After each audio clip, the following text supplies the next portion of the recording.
La ilaha illallah Muhammadun Rasul. Bismillahirrahmanirrahim. Assalamualaikum warahmatullahi wabarakatuh. Alhamdulillahi wa kafa, wassalatu wassalamu ala nabiyyina al-mustafa wa ala alihi wa ashabihi wa man tabi'ahu hatta ila yaumil wafa. Amma ba'du. Bapak-bapak jamaah Masjid At-Taubah yang dirahmati Allah, puji syukur kita panjatkan kehadirat Allah. Alhamdulillah bahwa pada subuh hari ini kita masih kembali dapat sama-sama melaksanakan berbagai macam aktivitas ibadah, dan baru saja kita melaksanakan sholat berjamaah, dan insya Allah nanti kita akan lanjutkan dengan kajian, ya, dan kajian ini adalah merupakan bentuk iktikaf kita untuk bermunajat, bertaqarrub kepada Allah Subhanahu wa Ta'ala. Tentu ini adalah merupakan satu nikmat yang sangat besar, yang tiada tara, yang patut kita syukuri, yang tidak semua orang mendapatkannya, gitu ya. Kita alhamdulillah Allah berikan kesehatan, ya, kemudian Allah berikan juga taufik dan hidayah kepada kita sehingga kita mampu melangkahkan kaki ke masjid yang mulia ini. Harapannya tentu mudah-mudahan amalan kita diterima oleh Allah Subhanahu wa Ta'ala. Amin Allahumma amin. Bapak jamaah sekalian, sholawat serta salam semoga Allah senantiasa limpahkan kepada Nabi kita Muhammad Sallallahu Alaihi Wasallam. Yang selanjutnya ini adalah pekan dimulainya kembali kajian kita, khususnya kajian minggu keempat. Saya mungkin ini sudah minggu keempat bapak-bapak mengkaji, ya, setelah Idul Fitri kemarin, gitu. Karena pekan pertama sudah dimulai di tanggal 7 Mei berarti kan, dan ini adalah pekan keempat, artinya setelah Idul Fitri sudah hampir 1 bulan kita mengkaji. Dan untuk itu tentu tidak ada salahnya saya pun memohon maaf lahir batin, ya, walaupun mungkin sudah sangat lama, tapi karena baru ketemu pasca Ramadan, mudah-mudahan kita semua dalam keadaan bersih, suci, ya, kemudian saling memaafkan satu sama lain. Amin, amin Allahumma amin. Dan dalam pekan-pekan ini jamaah haji Indonesia sudah mulai diberangkatkan dengan berbagai macam embarkasi, dan tentu saja ini adalah merupakan satu hal yang diimpikan oleh kita umat Islam, terutama kita yang belum berangkat haji, untuk bisa melaksanakan ibadah haji sebagai ibadah yang terakhir, yang sempurna, gitu, menyempurnakan keislaman kita, yakni rukun Islam yang kelima, ya. Nah, Bapak sekalian, perintah ibadah haji sendiri misalnya terdapat dalam Quran surat Al-Hajj, ya, ayat 27, wa'adzin finnasi bil haji ya'tuka rijala wa ala kulli dhamiri ya'tina min kulli fajjin amiq. Ini Nabi Ibrahim diperintahkan serulah manusia untuk mengerjakan haji. Jadi ini seruan tidak pakai medsos, ya kan? Tapi Allah memerintahkan serulah manusia untuk beribadah haji, maka mereka akan datang di jalan, ya. Ada yang berjalan kaki, gitu.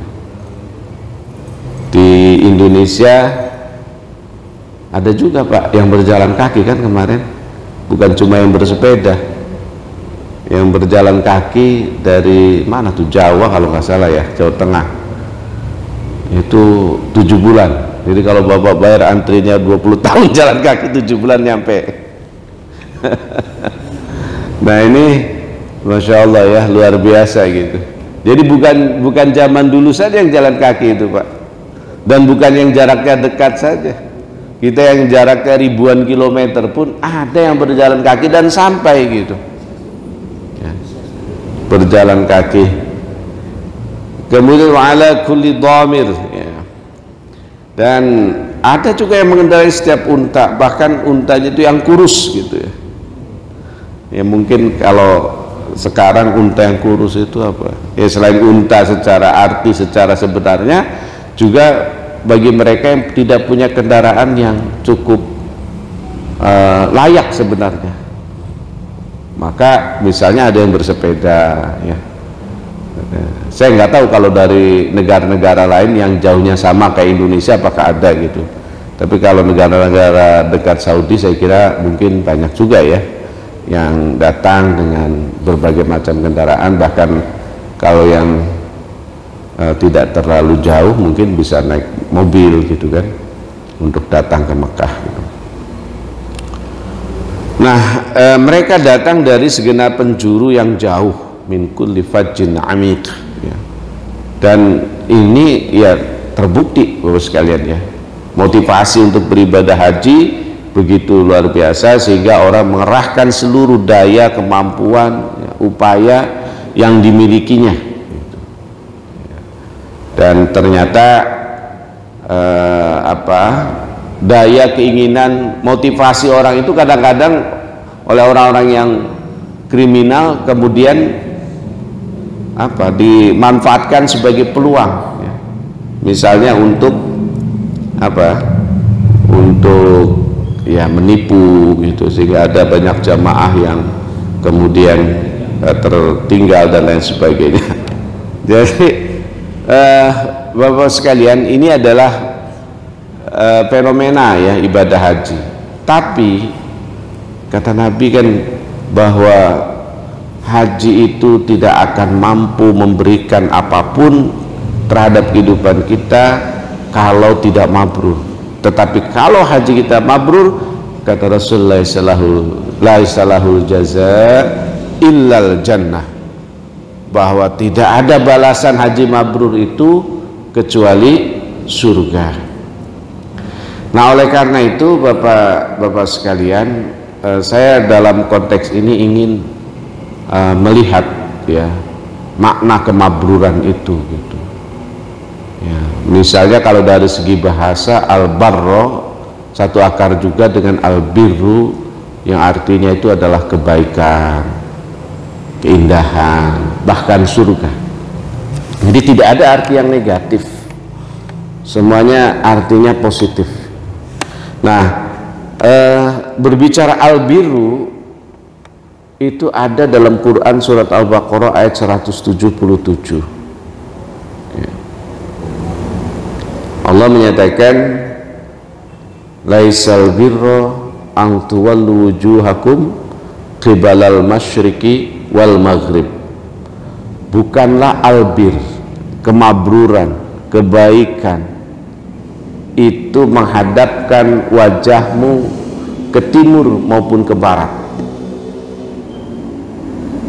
Nah ini ayat turun sebenarnya dari dalam rangka mematahkan argumen atau lebih tepatnya cemoohan orang Yahudi kepada Nabi Muhammad ketika Nabi diperintahkan untuk menghadapkan kiblatnya dari Masjidil Aqsa ke Masjidil Haram ya, jadi sholat pertama menghadap ke Masjidil Aqsa, kemudian diperintahkan Rasulullah SAW untuk menghadap ke Masjidil Haram. Waktu itu orang-orang Yahudi di Madinah rame ya, agama apaan tuh Muhammad katanya, kok plin-plan ya, udah menghadap ke Masjidil Aqsa, mungkin kata mereka udah bener-bener tuh Masjidil Aqsa, malah ke Masjidil Haram. Maka turun ayat ini, laisal biru an tuwallu wujuhakum qibalal masyriqi wal maghrib. Bukanlah kebaikan itu menghadapkan wajahmu ke timur dan ke barat. Artinya apa Bapak sekalian? Artinya bahwa ibadah ya kebaikan itu tidak hanya secara formalitas gitu. Artinya menghadap timur dan barat itu hanya formalitas saja. Sesungguhnya apa yang kita hadapi, apa yang kita konsentrasikan dalam ingatan, dalam pikiran, dalam hati kita, Allah Sang Pencipta. Jadi itu hanya simbol. Walaupun simbol ini penting, karena simbol sebagai identitas gitu. Tetapi itu bukan substantif ya. Yang substansinya adalah menghadapkan wajah kita kepada Allah Subhanahu wa ta'ala. Wajjahtu wajhiya, nah itu kan, kuhadapkan wajahku pada wajah lilladzi fataras samawati wal ardh, yang telah menciptakan langit dan bumi. Jadi Allah ingin memperkuat bahwa kebaikan itu tidak hanya sekedar formalitas. Karena kalau kebaikan hanya dalam tataran formalitas, tidak masuk pada substansi, maka tidak akan berdampak banyak dan sangat kering, Pak. Ya. Ibadah sholat, misalnya kita menghadap kiblat, itu memang salah satu yang harus kita hadapkan, yang harus kita lakukan. Tapi ketika kiblat itu tidak kita temukan, apakah kemudian sholatnya gugur, kemudian kita tidak melaksanakan sholat? Maka sholat tetap dilaksanakan. Hal ini misalnya terjadi kepada orang yang baru ke suatu tempat dan dia tidak tahu arah kiblat. Ya. Kalau sekarang sudah ada aplikasi ya. Dulu sebelum handphone kita itu smart gitu kan nggak ada aplikasi. Udah lihat kanan kiri tengok, nggak bisa, nggak tahu. Terus kemudian kalau nggak tahu kiblat, apakah kemudian sholatnya tidak kita laksanakan? Tetap kita laksanakan dengan arah atau ke arah yang kita yakini bahwa itu adalah arah kiblat. Atau misalnya sholat di kendaraan, ya. Sholat di kendaraan itu juga kan kita tidak harus menghadap kiblat. Karena kita kendaraan itu kan bolak-balik ya. Kecuali kalau di kapal laut dan di musolanya. Kalau di musola kapal laut itu memang arah kiblatnya diarahkan, karena kapal laut itu kan tidak secepat kereta api misalnya, dan treknya banyak lurusnya daripada belok-belok ya kan? Sehingga arah kiblatnya itu bisa relatif stabil dalam beberapa jam lah gitu. Nah, jadi jamaah yang dirahmati oleh Allah, dari sini dapat kita pahami bahwa ibadah jangan hanya pada tataran formalitas, tapi pada tataran substansi. Demikian pula dengan Idul Kurban misalnya ya.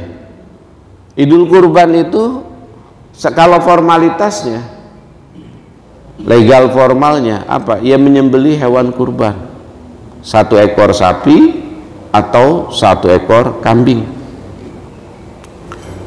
Terus apakah kemudian setelah kita menyembelih hewan kurban kita anggap selesai ibadah kita dalam bidang kemanusiaan? Tidak, itu hanya formalitas. Tetapi bagaimana kita memerdekakan orang dari kemelaratan, dari kemiskinan, dari kebodohan, itu adalah pekerjaan kita setiap hari yang tidak boleh berhenti hanya pada saat-saat momen Idul Kurban. Karena pada prinsipnya Idul Kurban adalah simbol formalitas agar kita memiliki kepedulian sosial, agar kita mengamalkan semangat al-ma'un, semangat pembebasan, semangat memerdekakan orang dari kemiskinannya, dari kebodohannya, dari keterbelakangannya, sehingga mereka menjadi orang-orang yang berdaya. Itu adalah substansinya kan gitu. Nah, kemudian Allah lanjutkan ayat ini, walakinnal birra man amana billahi wal yaumil akhir wal malaikati wal kitabi wan nabiyyin. Bahwa kebaikan itu adalah didasarkan pada iman ya, iman kepada Allah, malaikat dan seterusnya. Intinya didasarkan pada keimanan. Jadi Bapak sekalian, kemabruran hanya dapat, kemabruran hidup lah, ini luas, lebih luas saya bicara, bukan hanya haji mabrur, tapi kemabruran ibadah kita, kehidupan kita, itu harus pertama kali bersendikan iman ya, harus bersendikan iman kepada Allah, kepada malaikat dan seterusnya. Kenapa iman? Karena iman ini adalah merupakan fondasi. Iman fondasi pertama yang harus ada dalam bangunan keislaman kita. Maka rukun Islam pertama adalah syahadat. Karena di sini fondasinya, Pak. Maka tanpa iman semua ibadah kita itu nyaris tidak akan sampai. Kenapa? Kalau tanpa iman ibadah kita itu ada embel-embel. Maka nanti di akhirat itu kan ada 3 orang yang akan diseret, dipaksa masuk neraka gitu. Mereka yang baca Quran, kemudian Allah bertanya, apa yang kamu lakukan? Saya baca Quran ya Allah. Baca Quran, menghidupkan Al-Quran. Kata Allah, kamu bohong. Kamu baca Quran supaya kamu dikenal sebagai qari, sebagai orang yang pandai membaca Al-Quran, bukan karena Allah. Seret, diseret ke neraka. Padahal setiap hari baca Quran, tapi motivasi baca Qurannya bukan karena iman. Motivasi baca Qurannya karena supaya dikenal sebagai seorang ahli pembaca Al-Quran atau qari. Yang kedua, ya Allah, saya telah mendermakan harta saya untuk di jalan-Mu dalam kebaikan-kebaikan. Memang betul sepanjang hidupnya mewakafkan tanah, menyumbang masjid, bahkan wakafnya bukan cuma 1 juta 2 juta tapi bisa miliaran gitu kan. Kemudian diberikan di berbagai macam tempat, panti asuhan, masjid dan lain sebagainya. Kata Allah, kadzabta, kamu bohong. Kamu melakukan itu semua bukan karena Allah, tetapi karena supaya kamu dianggap atau supaya kamu populer sebagai orang dermawan. Nah, ini memang ketika beribadah ya itu tadi harus didasarkan pada iman, Pak ya. Semuanya harus didasarkan karena Allah Subhanahu wa ta'ala. Kemudian yang ketiga, ya Allah, saya sudah berjihad, saya berperang untuk menegakkan agamamu dan saya mati di dalam medan pertempuran. Kadzabta, kamu pembohong, kata Allah. Kamu melakukan itu semua, kamu berperang dengan gigih, itu bukan karenaku tapi karena supaya kamu dicap populer sebagai orang pemberani. Nah, jadi jamaah rahimakumullah, kadang niat ini ya itu seringkali keliru, seringkali salah. Maka oleh karena itu ketika ada keliru-keliru, ada melenceng-melenceng, segera istighfar. Karena ini kaitannya hanya kita dengan Allah, Pak. Orang nggak tahu. Yang tahu, oh Bapak ini kalau berderma biasanya banyak. Oh Bapak ini ngajinya bagus. Oh Bapak ini berjihadnya luar biasa. Ya. Orang taunya adalah semuanya kebaikan, tapi Allah Maha tahu ternyata setipis apapun, dan ini tentu didasarkan karena keimanan tadi. Maka fondasi kemabruran itu adalah pada iman, ketulusan, keikhlasan kepada Allah. Jamaah rahimakumullah. Nah, di masyarakat kita masih ada tuh orang ibadahnya rajin tapi masih percaya sama hal-hal yang merusak iman. Misalnya percaya sama jimat, wafat, benda-benda keramat, rajin ke masjid, di dompetnya ada jimat, ada wafat, masih mengkeramatkan benda-benda tertentu. Termasuk orang yang beribadah umroh dan haji, itu kan ketika kita beribadah haji dan umroh, maka kita masih dapat menyaksikan banyak sekali jamaah yang seakan-akan mengkultuskan Hajar Aswad, Hijr Ismail, kemudian Multazam, Raudhah, Makom Rasul, Bakbaroh Rasul. Ya untungnya Saudi itu Wahabi gitu ya. Kalau bukan Wahabi, itu Wahabi walaupun ya di kita banyak dikritik, tapi ada bagusnya juga itu. Sehingga tempat-tempat itu tidak kemudian menjadi tempat-tempat untuk ya tadi menyimpang ya, keimanan kita menjadi menyimpang gitu. Ya, kalau bukan Wahabi kan ditoleransi gitu. Ya karena Wahabi haji haram, ayo Islamir kan gitu. Ya. Ya kalau lama-lama di depan makam Rasul diusir sama askarnya kan. Coba kalau bukan Wahabi, nggak akan ada polisi-polisi di tempat-tempat itu gitu. Dibiarin aja orang. Nah ini bagusnya barangkali ya. Jadi jamaah rahimakumullah, tapi kan sifat pengkultusan itu tetap ada gitu. Padahal Umar bin Khattab, Pak, ketika mau mencium Hajar Aswad, dia berkata begini, kamu itu cuma batu hitam, seandainya Rasulullah tidak mencium kamu, saya tidak akan pernah mencium kamu. Jadi jemaah ya, Umar mencium Hajar Aswad bukan karena ada sesuatu yang hebat di Hajar Aswad itu, tetapi ittiba, mengikuti apa yang dilakukan Rasul. Itu saja motivasi Umar. Karena kita dalam ibadah harus mengikuti Rasul kan gitu. Nah, kan harusnya seperti itu kita. Gitu loh. Kalau kemudian ada hadis-hadis yang menyatakan misalnya berdoa di raudhah, ya berdoa saja kepada Allah, jangan kemudian berdoa di raudhahnya. Gitu kan. Kadang-kadang orang kita kan aneh gitu ya. Dibilang, wah Hajar Aswad wangi banget ya. Ya wangi lah, orang kemudian dibersihkan setiap waktu kan, kemudian disemprot minyak wangi gitu kan. Ya maka wajar kalau harum. Jadi bukan berarti kemudian batunya itu dari sononya sudah harum, tidak. Jadi batu seperti apa? Batu seperti yang lain. Kemudian kenapa harum? Ya karena kita tahu sering dibersihkan, bahkan mungkin setiap hari dibersihkan, kemudian disemprot lagi dengan minyak wangi. Kan begitu. Jadi jangan kemudian mengkultuskan spot-spot yang ada di menghormati boleh, tapi mengkultuskan tidak boleh.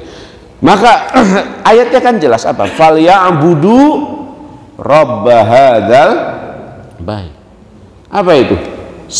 Hendaknya mereka menyembah. Siapa yang disembah? Rabb hadzal bait, pemilik Ka'bah, pemilik rumah ini. Jadi bukan rumahnya, bukan Ka'bahnya, tapi yang harus disembah itu adalah pemilik Ka'bahnya, kan gitu. Nah, jadi jamaah sekalian, ini bagaimana mungkin kita akan mendapatkan kemabruran, kan gitu, kalau kemudian keimanan kita misalnya masih dibayang-bayangi oleh hal-hal yang sifatnya tahayul, syirik, ya kan. Ini orang kita ada juga kadang-kadang di Jabal Rahmah bawa batunya, ya kan, dikantongi, dibawa ke tanah air gitu. Dan itu bukan untuk kenang-kenangan. Kalau untuk kenang-kenangan secara arkeologis mungkin masih boleh lah, walaupun kalau melanggar hukum tetap menjadi haram itu kan. Kalau melanggar hukum Saudi misalnya. Tapi kalau kemudian itu dijadikan sesuatu yang benda keramat, jimat gitu, ini kan kacau. Udah nyampe Mekah masih masih ada hal-hal yang haram gitu.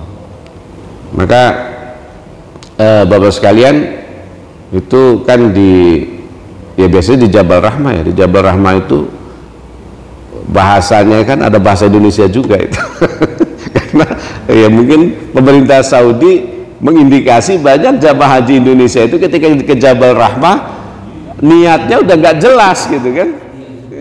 Maka ada juga bahasa Indonesia kan, ininya tuh peringatannya itu bahwa ini adalah gunung biasa, tidak ada keistimewaan, tidak ada apa-apa, sehingga tidak boleh macam-macam lah gitu. Artinya ya itu kita hanya ziarah saja sebenarnya kan. Yang dalam kisah-kisahnya di situ adalah tempat pertemuan Adam dan Hawa. Walaupun juga kisah ini secara kesejarahan tentu harus diuji sebenarnya. Karena sejarah itu bukan hanya sekedar mengandalkan cerita lisan, tetapi harus ada bukti-bukti misalnya arkeologis dan lain sebagainya gitu ya. Nah, jadi pertama Pak, untuk mencapai kemabruran, iman harus menjadi pondasi, akidah harus menjadi pondasi, sehingga ibadah kita lurus ya. Ibadah kita hanya karena Allah, ibadah kita tidak karena yang lain-lain. Kemudian apa lagi? Wa atal mala ala hubbihi zawil qurba wal yatama wal masakin wa ibnas sabil wasailin wa fil riqab. Mendermakan harta kita. Harta yang bagaimana? Ala hubbihi, harta yang kita cintai. Jadi Pak, kalau berderma itu bagus, semuanya bagus. Tapi yang paling bagus adalah mendermakan harta yang kita cintai. Di dompet kita ada 100.000, ada 50.000, ada 20.000, ada 5.000. Yang paling kita cintai pasti yang 100.000. Ya, tapi yang keluar yang 5.000. bagus. Tapi belum mencapai apa tadi? Wa atal mala ala hubbihi, yakni mendermakan harta yang kita cintai. Jadi yang kita berikan yang setengah kita cintai atau seperempat yang kita cintai. Padahal yang bagus adalah harta yang kita cintai, kan gitu. Nah, jadi maka ada tuh dalam konteks haji mabrur ya Pak, Rasul ditanya, kata Rasul memberi makan, mengucapkan, menyebarkan salam dan memberi makan. Itu konteksnya. Jadi tidak ngarang-ngarang ini. Bahwa kalau kita ingin mendapatkan kemabruran di dalam kehidupan, termasuk haji kita, umrah kita, maka perilaku kedermawanan itu harus kita latih. Ya, harus kita latih. Gitu. Jadi tidak kemudian tidak kita latih, karena kedermawanan ini ya memang sesuatu yang apa ya, yang memang harus ada gitu, yang harus kita latih. Kalau tidak kita latih tidak ada begitu saja gitu. Supaya menjadi habit kita, maka kita latih. Nah, jamaah rahimakumullah, maka di sini dijelaskan wa tal malal bidzal qurba wal yatama wal masakin. Kita menginfakkan harta kita kepada siapa? Orang-orang yang dekat dengan kita, karib kerabat, orang tua ya. Mendermakan harta. Kalau orang tua kita butuh, maka kita berikan, kan gitu. Orang tua kita sakit, orang tua kita butuh kehidupan yang standar gitu, ya kita berikan. Jangan sampai kita punya banyak harta tapi orang tua kita untuk makan aja susah.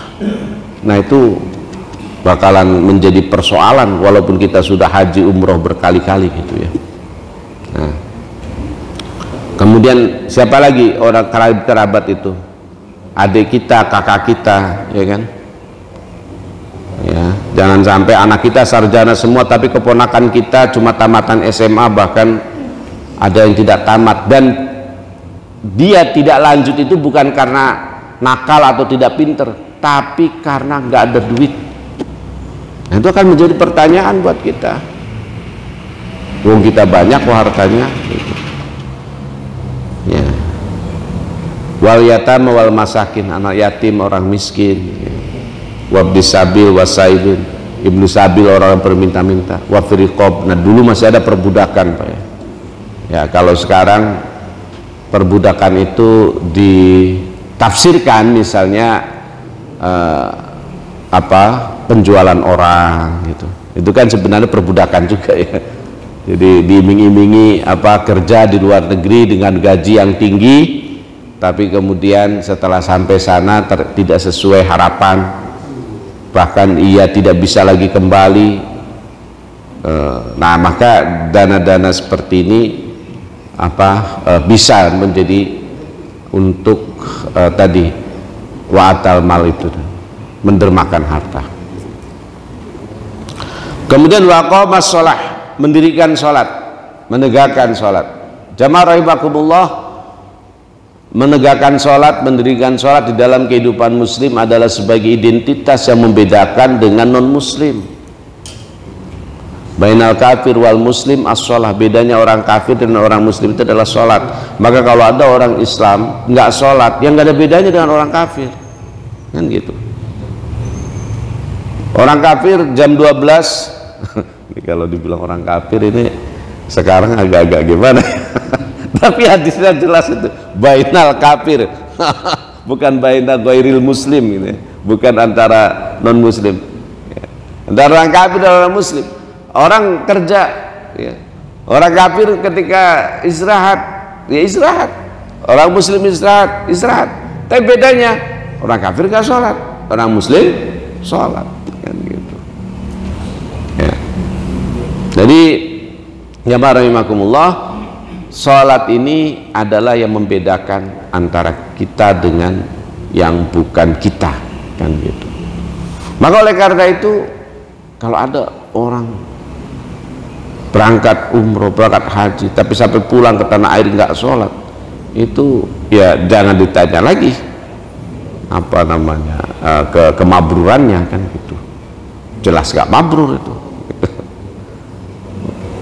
Bagaimana kalau nggak sholat ke masjid? Nah kalau nggak sholat ke masjid ya ini pertanyaan, dan tapi kan kita tidak bisa menjudge Pak, tidak bisa menghakimi. Kita yang rajin ke masjid pun belum tentu diterima gitu. Kalau dia tidak ke masjid tapi punya alasan-alasan yang diterima oleh Allah, bisa jadi dia lebih baik daripada kita yang rajin ke masjid kan begitu ya. Oke, kemudian wa aqama shalah wa ata zakah, mengeluarkan zakat. Nah tadi kan sudah berderma, kok sekarang mengeluarkan zakat? Ini apa nih bedanya?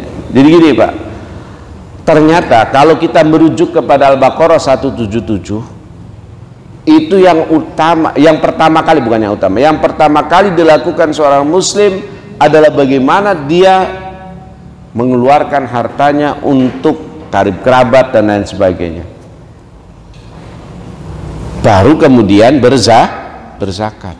Artinya Pak, bisa jadi ada orang penghasilannya banyak, dia tidak wajib zakat.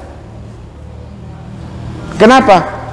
Karena hartanya sudah habis untuk berderma tadi, untuk ngobatin orang tuanya, nyekolahin keponakannya, nyekolahin bantu kakaknya, bantu adiknya. Padahal mungkin sebulan gajinya 100 juta, tapi di akhir tahun dia nggak punya tabungan. Kenapa? Habis untuk itu. Maka bisa jadi tidak berzakat, tidak wajib zakat, karena sudah habis hartanya. Nah kalau ada orang seperti ini luar biasa. Jadi hartanya dihabiskan untuk berderma sehingga akhir tahun ya, misalnya biasanya bulan Ramadan kita berzakat mal dihitung gitu, ternyata ya tidak mencapai nisab, maka tidak wajib zakat gitu. Wal mufuna bi ahdihim idza ahadu, kemabruran itu harus dicirikan juga dengan komitmen moral, integritas. Apa itu? Menepati janji. Bangsa ini banyak hancur karena banyak tidak menepati janji. Para pejabat ketika mau dilantik berjanji tidak berjanji. dari presiden sampai bawah itu berjanji. Tapi kenapa mereka melakukan kezaliman-kezaliman termasuk korupsi dan lain sebagainya, tindakan pidana kriminal? Karena mengingkari janjinya. Jadi jamaah rahimakumullah, jangan berharap kemudian kita menjadi kemabruran yang kemudian berdampak kepada masyarakat banyak jika tidak menepati janji. Maka janji harus kita tepati, baik janji secara personal dengan orang lain maupun janji secara institusional, kan gitu. Secara personal ya kita mungkin sudah suka berjanji, insya Allah saya mau datang, ya kan, udah disiapin nggak datang dan nggak ada kabar. Kalau lupa Pak Ustadz, kalau lupa dimaafkan, tapi harus konfirmasi, mohon maaf Pak Haji, saya tidak datang, lupa, ini baru ingat saya langsung WA Bapak gitu. Karena lupa itu sudah di luar hukum ya dalam Islam. Tapi kalau benar-benar lupa Pak ya, jangan pura-pura lupa gitu. Jadi janji harus tepati. Kemudian wasabirina fil ba'sai wadh-dharrai wa hinal ba's. Apa itu? Bersabar Pak ya.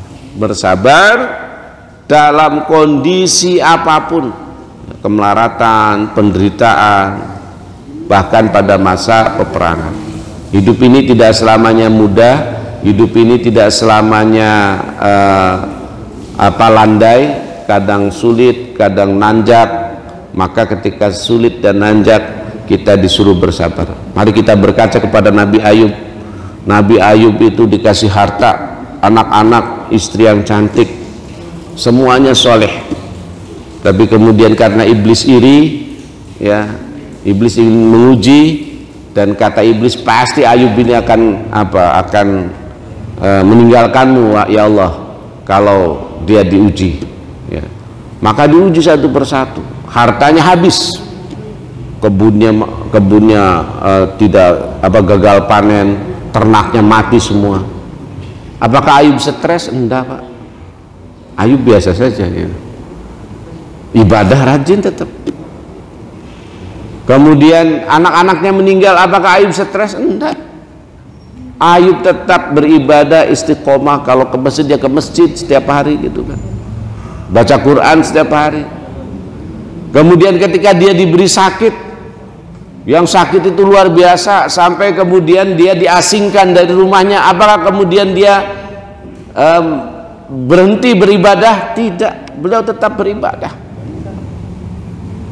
Padahal Pak, itu di kampungnya Nabi Ayub itu semua orang pernah dibantu Nabi Ayub, nggak pernah yang nggak dibantu, nggak ada yang pernah dibantu, semuanya pernah dibantu. Tapi ketika Nabi Ayub sakitnya begitu luar biasa, mereka tega mengusir Nabi Ayub dari kampung halamannya untuk katakanlah ke hutan-hutan yang tiada berpenghuni. Ditinggalkan istrinya, Nabi Ayub tetap beribadah. Ini bersabar, karena hidup ini memang tidak selamanya sehat, tidak selamanya baik, tidak selamanya penuh dengan keindahan. Ada sakit, ya kan? Ada proyek kita gagal, ada fitnah, ada macam-macam. Maka kita menghadapinya dengan penuh kesabaran, dan itulah syarat-syarat kemabruran dalam kehidupan kita. Ulaikal ladzina shadaku, mereka itulah orang yang benar. Wa ulaika humul muttaqun, dan mereka itulah orang-orang yang bertakwa.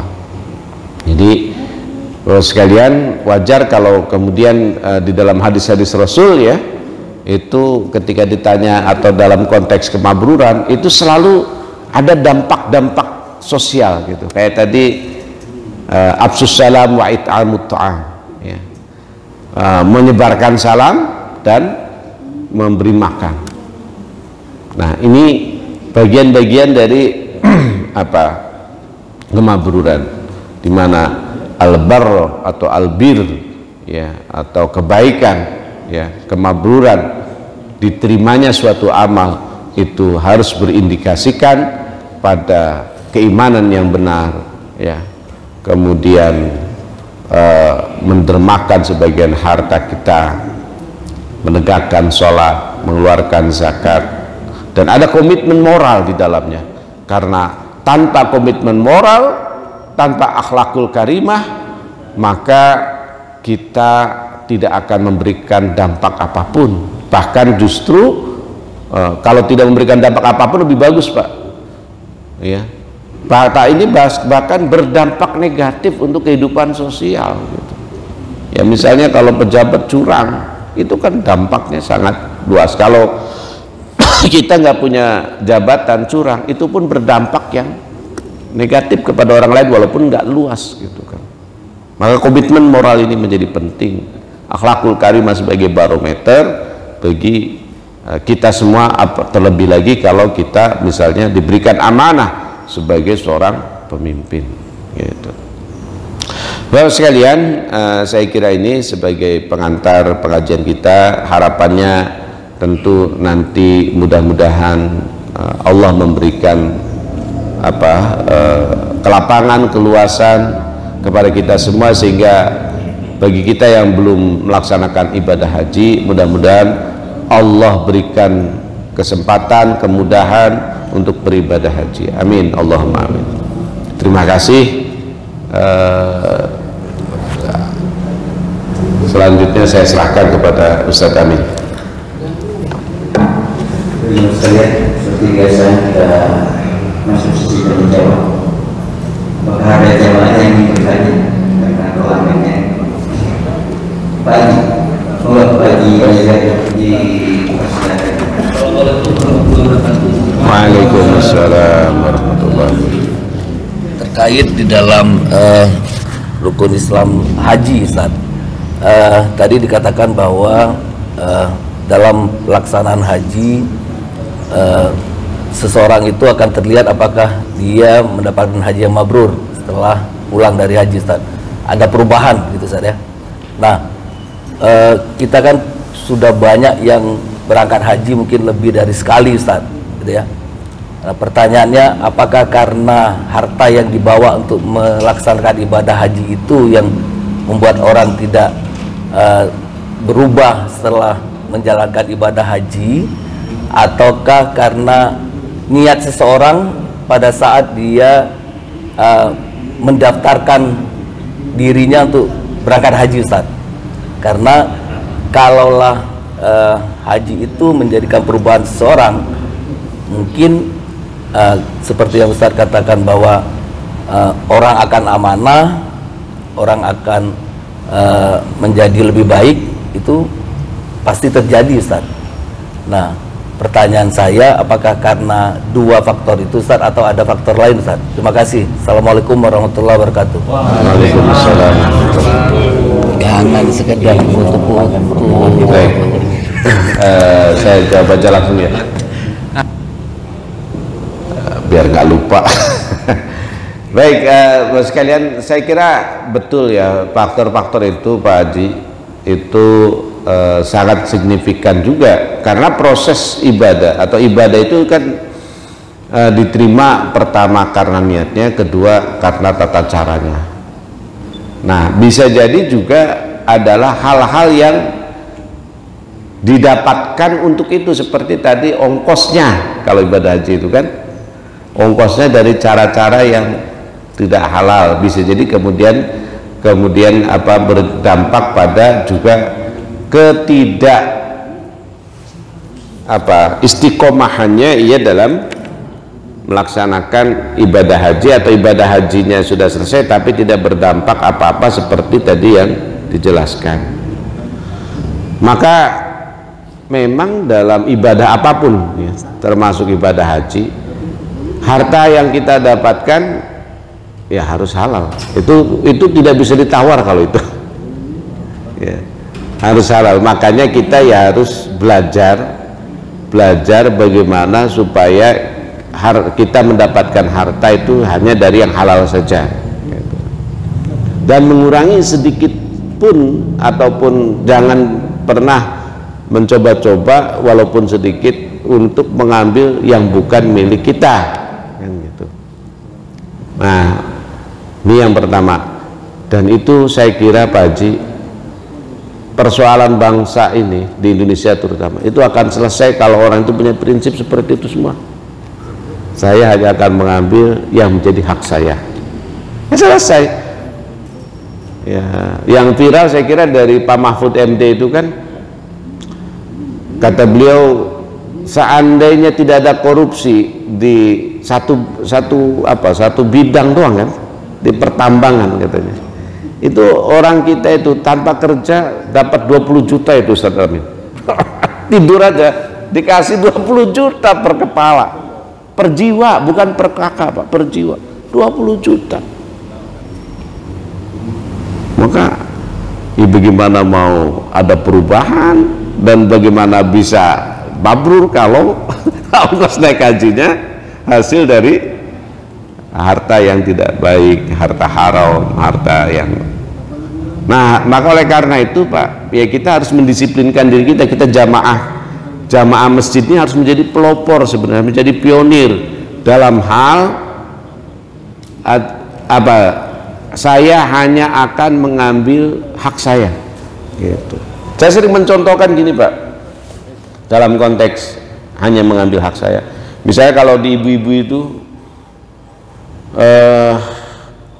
bawang naik kan sedikit jadinya, jangan pernah ibu-ibu ngambil nambahin sendiri. Saya bilang, itu bukan milik ibu, haram. Tukang sayur mungkin tidak ngomel-ngomel, tapi dalam hati dia kan sedih ya. Walaupun cuma 3 butir 4 butir, itu bukan milik ibu, itu menjadi haram. Nah, ada lagi misalnya kita kerja di kantor ya, jangan pernah menggunakan fasilitas kantor untuk kepentingan pribadi. Misalnya apa, ngerjain tugas anak pakai printer kantor,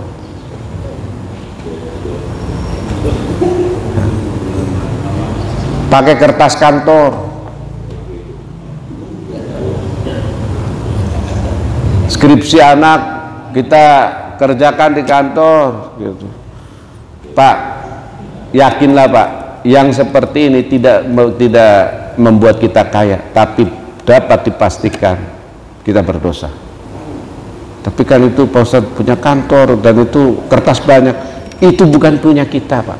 Jadi kalau kita dari hal-hal kecil juga sudah mendisiplinkan diri, ya insya Allah hal-hal kesananya pun kita akan disiplin. Artinya kita hanya akan mengambil hak kita. Kalau yang bukan hak kita nggak usah kita ambil.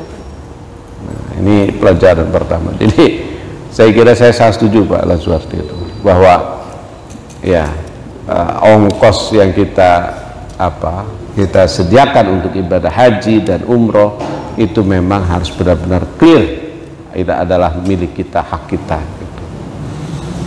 Kemudian terkait dengan perubahan-perubahan orang ya di setelah ibadah haji, kok kenapa tidak ada perubahan? Sebenarnya ibadah haji itu sama dengan ibadah-ibadah yang lain. Ibadah sholat pun kan harus ada perubahan. Kata Allah, inna sholata tanha anil fahsya'i wal munkar. Sholat itu mencegah dari perbuatan keji dan mungkar. Nah ini kadang banyak kita habis sholat orang malah berbuat mungkar, habis sholat menggunjing, habis sholat marah-marahin orang, habis sholat marahin istri.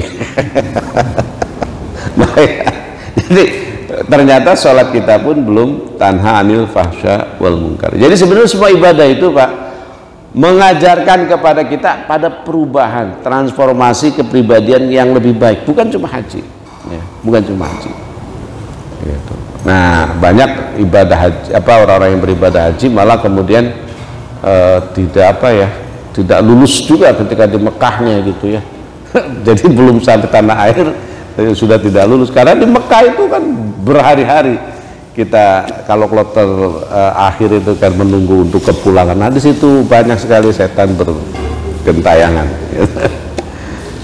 Jadi ya poinnya apa, kita Pak masih diberikan kesempatan, masih diberikan kesehatan, masih diberikan umur, maka mari kita perbaiki supaya kita menjadi mabrur dalam keseluruh kehidupan kita.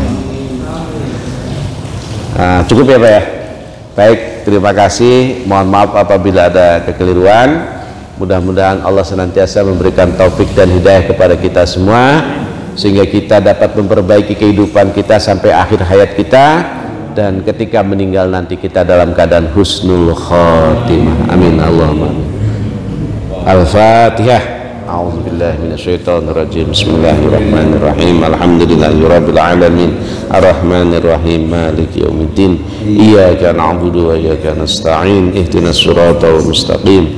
Siratal ladzina an'amta 'alaihim ghairil maghdubi 'alaihim waladdallin. Demikian, wallahul musta'an. Nasrun minallah, fathun qarib. Wassalamualaikum warahmatullahi wabarakatuh.